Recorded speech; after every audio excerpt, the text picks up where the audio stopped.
Bonjour à tous et bienvenue dans cette nouvelle vidéo sur ma chaîne. Bonjour à tous. Aujourd'hui avec Vincent on va vous refaire une vidéo film-livre comparatif et cette fois on s'attaque, gros morceau, à la série Hunger Games. Donc pour les personnes qui n'ont ni lu ni vu les films et ceux dans l'intégralité, on va spoiler. On va spoiler, ouais, clair. On va spoiler grave. Et on a décidé de faire une vidéo avec spoil parce que on avait vraiment envie de donner notre ressenti beaucoup. Et le problème c'est que si on spoile pas, on peut pratiquement rien dire sur aucun des tomes, donc c'était un peu nul. Et que le sort vous soit favorable, car c'est comme ça que le tome 1 commence. Donc je vous le dis tout de suite, moi j'ai pas lu le livre. En fait Margot m'a fait envie, moi j'ai vu le premier film, j'ai adoré, j'ai vraiment énormément aimé Hunger Games 1. Et du coup, quand elle m'a dit que c'était une trilogie, j'ai fait ça déconne. Et du coup j'ai bouffé les deux livres. Donc en fait j'ai pris tome 2, tome 3 que j'ai vraiment adoré. Et j'ai dû attendre longtemps pour voir tous les films. Donc dans le tome 1, je pense que c'est pas trop la peine que je vous le résume. On n'est plus du tout aux States, on est à Panem. Et c'est le Capitole qui gère le tout autour du Capitole, 12 districts, 13 à la base. Dans le 12e, donc, Katniss Everdeen va prendre la place de sa sœur quand cette dernière va se faire tirer au sort pour les jeux du Hunger Games. Les jeux du Hunger Games, c'est les jeux de la faim, c'est les jeux de la peur surtout. Pour que le Capitole garde une main pouvoir sur absolument tout le monde. Ils envoient chaque année 24 jeunes gens dans une arène, le but étant qu'il n'y ait plus qu'un seul vainqueur et donc un seul survivant. Le livre 1, je vous avoue, je l'ai lu il y a super longtemps et toute la trilogie, je les ai lus il y a très longtemps, au moment de leur sortie, et je les ai lus qu'une seule fois. Donc voilà, mon avis sur la lecture est un petit peu flou et un petit peu faussé à cause des films peut-être aussi. Ce que j'avais beaucoup aimé dans le tome 1, c'est que pour moi, à ce moment-là, c'était la première fois que je lisais de la dystopie. Je n'avais pas lu Le Passeur, je n'ai pas lu 1984 de George Orwell. Donc tout cet univers un petit peu dystopique, justement, pour moi, c'était complètement nouveau et j'ai croché à mort dans l'univers. J'ai trouvé que c'était super. L'auteur n'a pas fait un très gros livre, donc du coup, elle y va, niveau rebondissement, ça s'active, ça va vite. Les personnages sont super intéressants, j'ai adoré découvrir tous les différents tribus au Hunger Games, justement, autres que Katniss et Peeta. Pour le film, du coup, comme je vous l'ai dit, j'ai énormément aimé. Pour moi, Jennifer Lawrence porte énormément bien Katniss Everdeen. Franchement, elle est bien, elle est jeune à l'époque, elle n'est pas connue. Elle n'est pas vieille aujourd'hui. Oui, mais elle était, voilà, quand elle a fait son rôle, elle n'était pas spécialement connue. Et c'est vraiment un personnage à qui on a envie de s'attacher. Au début, en tout cas. Parce qu'après, c'est pas le cas. Mais effectivement, dans le tome 1, on a vraiment cette aventure qui commence avec... On sent que c'est des gens qui ont rien, qui vont au choix des tribus. Et elle part au Capitole avec Peeta, un garçon de boulangerie. Arrivé au Capitole, ils vont découvrir un nouveau monde qui va en fait les diriger gentiment vers les Hunger Games. Hunger Games, pour ceux qui ont vu, imaginez un Battle Royale avec des jeunes, 24 jeunes de 12 à 18 ans, qui sont là pour s'entretuer. Le but c'est qu'il en reste un pour que le Capitole ait son champion et que les districts se rappellent leur place. Donc un excellent tome 1, on va quand même vous spoiler la fin. Donc la fin du tome, c'est qu'effectivement Katniss et Peeta vont gagner le Hunger Games, vont être les derniers champions. Alors que ça ne s'est jamais vu, habituellement c'est un vainqueur et c'est tout. Et là c'est la première fois que deux personnes remportent les Hunger Games, mais c'était soit deux, soit aucun. C'est ça. Et ça je pense que le président Snow et le Capitole ne pouvaient pas l'admettre. Pas de vainqueur, c'est pas possible. Voilà, donc autant en avoir deux, mais c'est là que ça commence à foutre la merde pour la suite. Le tome 2, l'embrasement, il porte bien son nom car Katniss et Peeta ont gagné les 74e Hunger Games à deux. Donc du coup ça va fortement aider leur statut de amant maudit. Oui. Et du coup l'embrasement commence avec un tome. Alors j'ai beaucoup aimé le tome 2 parce que c'est un retour aux Hunger Games. Pour moi c'était assez important que les personnages retournent dans les Hunger Games. Et pourquoi, vous allez me dire, parce qu'on est enfin content qu'ils aient réussi à s'en sortir et non on les renvoie dedans et toi t'es contente. Alors oui, parce que la série s'appelle Hunger Games et pour moi c'était logique que les personnages devaient y retourner ou devaient encore avoir justement un lien avec ces Hunger Games. Comme Katniss et Peeta ont gagné les 74e Hunger Games, logiquement cette année-là c'est les 75e et il faut savoir que tous les 25 ans le Capitole et le président Snow organisent les jeux de l'expiation. Et ce sont des Hunger Games plus super bonus, donc encore plus la merde que les autres Hunger Games quoi en gros. Et du coup, qu'est-ce qu'il décide de faire, vu qu'il est un petit peu mécontent quand même que Peeta et Katniss s'en soient sortis, pas l'un ou l'autre mais les deux, eh bien il décide de renvoyer à chaque fois deux vainqueurs de chaque district dans des Hunger Games spécial plus de la mort qui tue. Voilà. Pas cool. Pas Et cool. Du coup, les tribus vont pas du tout apprécier la chose. Les autres tribus des autres districts, en effet, sont pas forcément contents. Hein. D'ailleurs, Johanna le fait clairement comprendre. Tout à fait. Parce qu'effectivement, l'embrasement, on voit beaucoup plus un personnage qui était au second plan dans le premier, c'est le président Snow. Car en fait, l'embrasement va commencer un nouveau style dans ce livre que j'ai découvert, c'est le système politique. C'est-à-dire qu'on va vraiment découvrir une énorme manigance, il y a vraiment une conspiration gigantesque autour de Katniss qui, elle, ne voit rien. Elle voit que dalle. Hein. En fait, comme on suit toute l'histoire du point de vue de Katniss, on ne se rend pas du tout compte, en fait, parce qu'elle, elle n'est pas au courant. Donc du coup, on découvre en même temps qu'elle des trucs qui étaient déjà préparés depuis certainement le tome 1, on va dire la fin du tome 1. Voilà. Parce que justement, des personnages plus au courant, comme Plutarque, comme Emish, comme d'autres personnages, sont en train de fomenter quelque chose d'énorme. Et Katniss, notre jolie petite marionnette, elle est là Elle voit que dalle. pour être au premier plan. Oui. Elle est là pour qu'on la suive. C'est une héroïne, mais une héroïne qui va quand même bien manger. Mais c'est une héroïne qui ne sait pas vraiment qu'elle en est une, en fait. C'est ça le problème. C'est que c'est un visage. Katniss, c'est... Le gemme au cœur. Voilà, c'est le gemme au cœur et c'est tout ce qu'on lui demande d'être finalement. Cette histoire-là, elle est assez sympa parce que du coup, on s'attache plus à Pita, Ouais. qu'on avait un petit peu délaissé dans le premier. Et du coup, ça devient un personnage plus intéressant. Parce et que plus malin. sympa. Ouais, exactement. Parce que plus malin. Et Pita il est comprend comment vachement le Capitole plus malin. fonctionne. Il est là, il sait jouer sur le sentiment des gens, il sait jouer sur les sentiments de César. On sent que quand Katniss, César. et d'ailleurs Jennifer Lawrence le fait très très bien, la Katniss faux cul qui essaye de mentir, mais on voit que c'est du fake, on voit qu'elle y croit absolument pas. Tandis que quand Pita s'y met, on est là, mais oh, c'est bouleversant quand il annonce que oui, alors on sait pas comment on va faire, il y a le mariage, mais ah, si seulement il n'y avait pas le bébé. Et là, on est là, mais quoi? Le bébé, et il y a toute la salle qui est comme ça aussi. Donc, c'est vrai que je trouve Pita plus malin et plus intelligent à ce niveau-là, même s'il morfle quand même beaucoup. C'est clair, parce que justement, les personnages commencent à avoir des autres positions. Gale, par exemple, voit beaucoup plus le côté révolution. C'est-à-dire que la guerre, elle est en route, et lui, il a envie d'aller se battre. Ouais. Alors qu'avant, il voulait partir avec Katniss. Donc, même chose pour Katniss, elle comprend pas, en fin de compte, que tout le monde veut faire la guerre, veut machin, parce qu'elle... Tout ce qu'elle demande, c'est se casser. C'est ça. Elle, en fin de compte, elle est gagnante, mais elle ne peut pas en profiter. Elle rencontre en fait des gagnants des autres districts qui, eux, ont une bonne vie. Pourquoi ils changeraient en fin de compte? Ouais. Ils sont gagnants, ils ont de la bouffe à volonté, etc. Et on découvre justement mieux le Capitole, qui, eux, ne se rendent pas du tout compte. Pour eux, c'est complètement absurde. D'ailleurs, il y a une scène géniale où il y a Katniss et Pita qui vont manger au Capitole. Et ils ont mangé trop, et il dit allez vomir, comme ça vous pouvez remanger. Alors que dans le district de 12, ils crèvent tous de faim, ils n'ont pas de pain. Quoi. Voilà, donc c'est très bien amené. Alors pour moi, ce qui est le plus intéressant dans ces Hunger Games, c'est l'arène. J'ai trouvé l'arène du 75e Hunger Games juste hallucinante. Le fait que ce soit une horloge et que chaque heure, il y ait quelque chose de particulier, de dangereux qui se déclenche, c'est génial. Pour moi, ça reste un super bon tome 2. Contrairement à d'autres tomes 2 auxquels je reproche souvent d'être un léger passage entre le 1 et le 3 ou entre le 1 et la fin, d'ailleurs on va vous spoiler justement la fin, c'était le but ultime, c'était de sauver Katniss et Pita.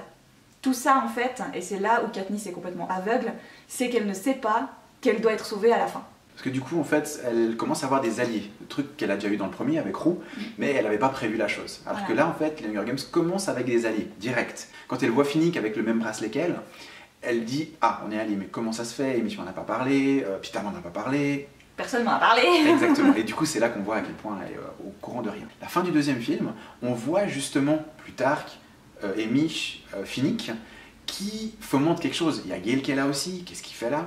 Et c'est là qu'on apprend le drame. C'est que Snow a pas du tout apprécié la chose, mais alors 0.0. Et qu'est-ce qu'il a fait? Il a rasé le district 12. Point. Et donc t'as oublié une chose super importante. Et ils n'ont pas réussi à sauver Pita. Ils n'ont pas sauvé Pita et Johanna, enfin d'autres qui étaient alliés avec Katniss. La destruction du district 12, pour moi, c'est un petit peu genre... Snow pas content? Voilà, il n'y a plus. Moi j'étais un peu genre, ah c'est radical, qu'est-ce qu'ils ont fait? Ils ont rasé le district 12, point. Fini. Et on découvre le petit mystère de Hunger Games, le district 13. Hunger Games, le tome 3, la révolte. Alors c'est là que ça se gâte pour moi, parce que ce soit en livre ou en film, j'ai eu beaucoup de peine avec ce tome 3, c'est vraiment une fin que je n'ai pas aimée. Voilà, clairement, je vous l'ai déjà répété à plusieurs reprises dans des tags ou autres. Je n'aime pas le tome 3 de Hunger Games, et c'est pas sa faute, parce qu'il a plein de bonnes choses, mais il en a pas mal des mauvaises aussi selon moi. Donc dans le tome 3, Katniss est en mode autiste au district 13, sauvée des 75e Hunger Games, en mode « Ah, ma vie c'est de la merde, ah, je fais des cauchemars ». Je lui jette pas la pierre, je pense que dans son cas, je serais pareil, voire pire. Mais pour moi, on nous vend Katniss pendant 2 tomes comme étant une super warrieuse, comme étant un peu justement la marionnette de tout ça. Et là, l'auteur prend quand même beaucoup de temps à passer sur les états d'âme de Katniss, sur on n'a pas réussi à sauver Peeta, mais en même temps j'aime bien Gale, et puis nanani, puis nanana. Donc c'est vrai que ça m'a un petit peu saoulée, même si je trouve ça agréable de trouver son côté humain, qui est pratiquement inexistant dans les 2 premiers volumes, mais du coup ça contraste beaucoup quand même, je trouve, avec l'image qu'elle nous donne pendant 2 tomes, et tout d'un coup ce qu'on voit ici. Alors certes, c'est humain comme elle réagit, donc d'ailleurs l'auteur a parfaitement joué son coup parce que c'est très humain, mais du coup ça m'a pas plu. Par contre, on la redécouvre un petit peu après ça, quand elle essuie un peu tout ça, et qu'elle se dit bon, ok, vous voulez que je devienne le Gémoqueur, go quoi, c'est parti. Mais le problème avec Katniss, c'est qu'elle veut pas juste devenir le Gémoqueur à faire la belle devant la caméra et dire ah je vais raser le Capitole et puis Snow tu vas mourir. Non, elle veut y aller. Attends, si déjà je suis là, autant que j'aille foutre la merde réellement sur place, tu vois. Elle comprend pas encore qu'elle est juste un visage, une image de la révolution et que le but ultime c'est qu'elle survive. Elle s'en fout de crever. Elle veut y aller, puis elle veut dire bah écoute, moi je vais tirer une flèche dans le torse de Snow, j'en pas le problème. Oui, mais je commence aussi parce qu'effectivement, je ne suis pas toujours d'accord avec ma petite chérie. Ça arrive. Vous imaginez? Moi, effectivement, le livre m'a plu parce que j'ai aimé en fait ce concept un petit peu de fin. Par contre, j'ai beaucoup moins aimé les films. C'est rare. D'habitude, je suis plutôt largement le contraire. Pour revenir sur ce que Margot a dit, les 100 premières pages. Il faut quand même s'imaginer que sur un tome comme ça, les 100 premières pages, c'est Katniss, mon œuvre, ma vie, quoi. C'est que ça, c'est chiant à mort. On redécouvre des persos parce qu'ils vont quand même rechercher Peeta, ils vont rechercher Johanna, il se passe plein de trucs avec Finnick qui retrouve Animal. Alors, il y a plein de trucs sur les personnages où tu as envie de savoir un petit peu, mais c'est long, quoi. C'est vrai qu'après un tome 2 hyper actif, où là d'ailleurs la fin du tome 2 c'est vraiment l'arène, donc ça finit dans l'arène, c'est sûr que le tome 3 prend du temps à mettre en place. Et ça dans le film, d'ailleurs arrêtez de faire 2 films pour un livre, stop, faites plus ça, c'est chiant. Bah, c'est vrai que du coup on va pouvoir rester à la première partie du livre pour vous parler de la première partie du film. J'y allais avec beaucoup de préjugés vu que je n'avais pas aimé le tome 3, forcément que j'allais pas me dire ah super, le 3e Hunger Games est sorti, wow, je me réjouis trop. Non, j'y allais légèrement à reculons et bah voilà, la première partie est sympa mais on se fait un peu chier. En gros la meilleure partie du premier film, tome 3, c'est quand Peeta revient. Moi j'ai bien aimé du coup parce que Peeta méchant, Peeta pas content, Peeta là-haut hein, surtout. C'est là qu'on voit le pouvoir du Capitole. Voilà. Là du coup Snow montre vraiment son vrai visage. Et Snow, moi je l'aime bien. C'est bête hein, mais je l'aime bien, moi j'aime bien les méchants. Hein. Donc du coup Snow, j'ai pris beaucoup de plaisir à l'apprécier. Par contre, comme disait Margot, l'inconvénient du tome 3, c'est qu'il n'y a pas d'Hunger Games. Ouais. Et ça, effectivement, je vais aussi y revenir pour la 2e partie, parce que pour moi, il y a quand même un petit Hunger Games. Il y a quand même un petit Hunger Games. Il y a un petit Hunger Games parce que j'ai adoré, perso, dans le livre, le passage où la petite escouade de Katniss part à l'assaut du Capitole. Et ça ressemble quand même pas mal à des Hunger Games. Et ça, c'est vrai que c'est plus sympa à suivre dans le livre parce qu'on voit beaucoup de pièges quand même. Il y a beaucoup de moments assez intenses à ce niveau-là. Alors que dans la partie 2... Il y a 3 pièges, sauf erreur, dont un qui dure très long. Oh mon dieu. Celui avec les vagues noires là, et tout machin. Donc, c'est pas le truc le plus crochage. Non. Surtout que la partie du tome où on parle de politique, parce qu'il y a quand même la présidente du district 13, qui est un peu une nouvelle méchante, parce qu'elle met quand même des bâtons dans les roues à Katniss. Un peu une mégalomane quand même. Un petit peu mégalo, etc., etc. Mais qui en fin de compte travaille pour son propre camp. Oui. Et c'est sympa parce que du coup, on découvre justement aussi des choses qu'on n'avait pas du tout vues dans les autres tomes. Voilà. Et ça, c'est intéressant. Pour la partie 2, on va y aller un petit peu plus vite, je pense, parce qu'il n'y a pas grand chose à dire sur cette partie 2. Ce que j'ai trouvé très très long, qui m'a mis très très mal à l'aise, c'était la très longue partie dans les égouts. Alors oui, c'est sympa, je m'y attendais parce que j'ai lu le livre, donc c'est bon. Mais 35 secondes, 1 minute, où ils sont, oh, mon dieu, il n'y a pas un bruit, il n'y a pas une musique, et ils sont en train de regarder s'il n'y a pas un truc qui va leur arriver sur la gueule, ça suffit. Pas besoin de nous mettre 10 minutes où ils sont en train de... Mon dieu, la même chose. Sérieusement, je n'en pouvais plus, moi qui suis déjà pas très fan des endroits clos. Alors tu me mets pas 10 minutes des corridors d'égout, hein, parce que j'étais mal, mais mal au possible, j'étais comme ça dans les poules à Vincent, genre c'est fini. J'en pouvais plus, je n'en pouvais plus. Tout ça pour nous faire quoi? Boum, Finnick, quoi. Alors ça, dans le livre. Dans le livre, boum, Finnick, hein, Finnick, et puis Finnick. il y a Finnick. Il n'y a plus Finnick. Non mais je n'en revenais pas que Suzanne Collins bute Finnick alors qu'il venait de se marier avec Annie, que enfin il avait gagné. Enfin voilà, pour moi Finnick c'était... c'était la vie quoi. Finnick c'est le vrai héros des Hunger Games. Puis elle nous bute Finnick quoi. Alors boum Finnick déjà dans un premier temps. C'est ça. Hein? Ensuite, on a le boom prime. Le boom prime. Le boom prime. En fait, moi, j'ai trouvé ça, que le sort vous soit favorable, je trouve ça très drôle. Oui, parce qu'elle a été tirée quand même au sort au premier Hunger Games. Donc, elle a été tirée, elle aurait dû crever. Et c'est revenu. Retour de bâton. 2 films plus tard, elle meurt quand même. Tu devais mourir, donc tu vas crever. Et le final, le grand finish. Ça, j'ai exulté au cinéma parce que dans le livre, c'est bien décrit. Mais alors, film, c'est magnifique. Elle est sur la grande esplanade où arrivent les tribus et tout. Il y a Snow qui est attaché à un pilier, tout le monde lui crache dessus, lui lance des cailloux, et il y a la présidente du 13 qui est un peu style Palpatine, vous savez, empereur galactique, méchante et tout. Et là, Katniss décoche une magnifique flèche dans le cœur de la présidente, et j'ai trouvé ça grandiose. Voilà, c'est vrai que dans le livre et dans le film, c'est un très bon final. Très bon final. Et c'est là que ça va merder de nouveau de mon côté.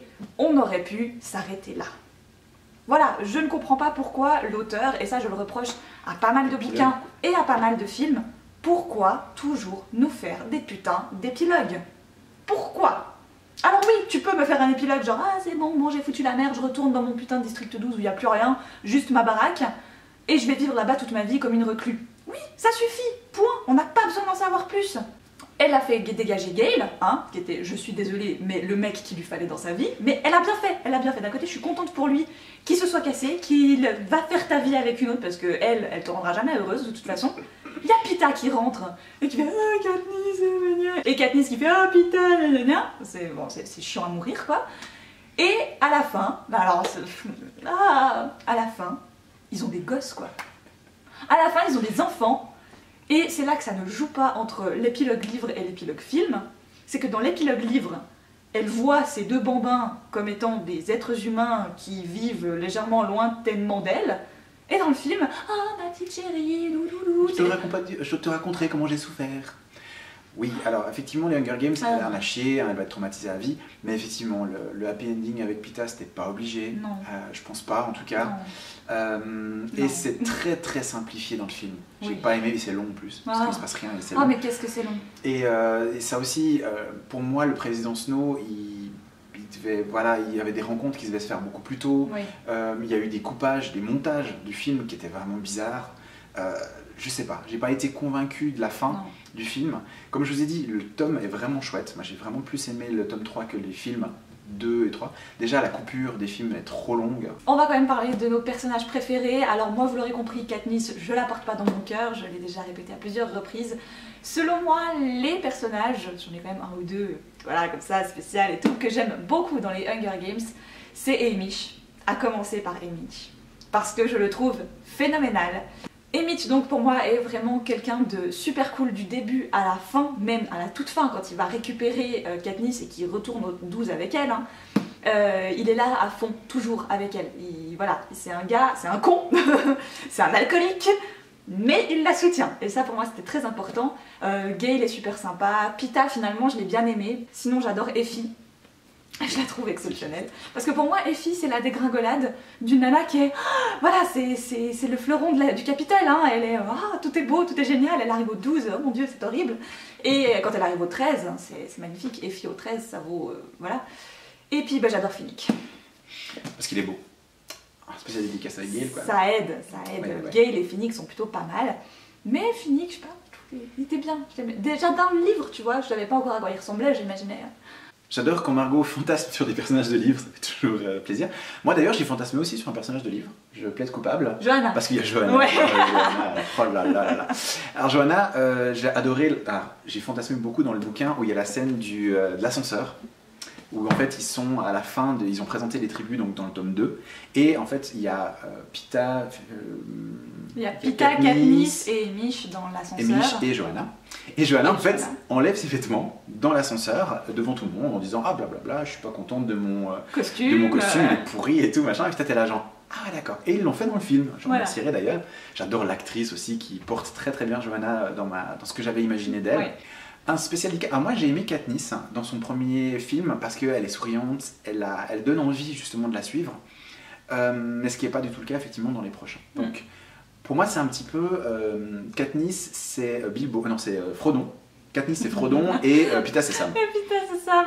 Mais c'est ça en fait, parce que je ne peux le vous vrai porter pour héros... vous, mais je peux vous porter vous. C'est ça, parce que Katniss elle porte tout le poids de tout Panem sur son dos, mais en fin de compte c'est Pita qui sauve le truc quoi. Et les méchants, moi j'ai une spéciale dédicace pour les deux méchants, parce que effectivement autant le président Snow, autant la présidente du 13, c'est des personnages que tu as envie de voir comment ils vont évoluer, comment ils vont faire des plans machiavéliques, parce que la présidente du 13 elle est quand même bien fourbe, et ça j'ai beaucoup aimé. Ça j'ai beaucoup aimé parce que toute la construction qu'elle a faite pour devenir présidente, la fin, quand ils sont en concombre avec les gagnants, les anciens gagnants, et elle, où elle fait « Je suis présidente » parce qu'on n'a pas encore le temps de faire des votations, tu vois, c'est génial. Et ça, vraiment, des personnages que j'ai beaucoup aimés. Ouais. Donc voilà, c'était notre avis sur la totalité de la série Hunger Games. Dites-nous dans les commentaires ce que vous avez aimé, ce que vous n'avez peut-être pas aimé dans la trilogie. Je sais que c'est une série qui plaît à énormément de monde. Moi aussi, elle m'a beaucoup plu au début, et c'est malheureusement le genre de série qui baisse gentiment dans mon estime à force que je lise d'autres choses. Moi j'ai beaucoup aimé, la dystopie c'est pas quelque chose que je lis couramment, moi je suis plutôt fantasy, je suis plutôt SF, et du coup, comme j'ai pas lu Divergente, j'ai pas lu des gros hits de ce genre-là, Hunger Games me plaît, parce que j'aime la construction, j'aime les personnages, j'aime ce petit côté Battle Royale, et du coup, moi j'ai aimé. On a terminé cette vidéo, on vous embrasse très fort, et à une toute prochaine. Merci encore.